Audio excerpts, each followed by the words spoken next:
মাছ ভাজার তেলে আলুগুলো ভেজে নেব।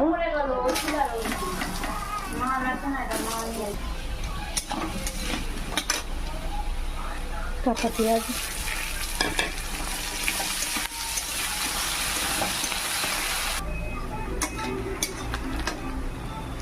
বাটা মশলা, লবণ, হলুদ। এবার এটাকে ভালো করে ভেজে নেব। মশলাগুলো ভাজা হয়ে গেছে, এবারে জল দিয়ে দেবো।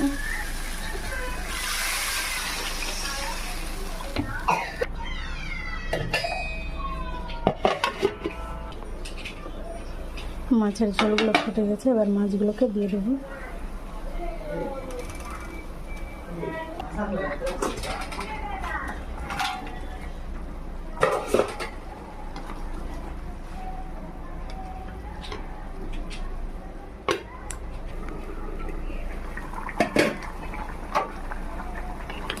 হয়ে গেছে মাছের সবজি, এবার গরম মশলা দিয়ে নামিয়ে নেব।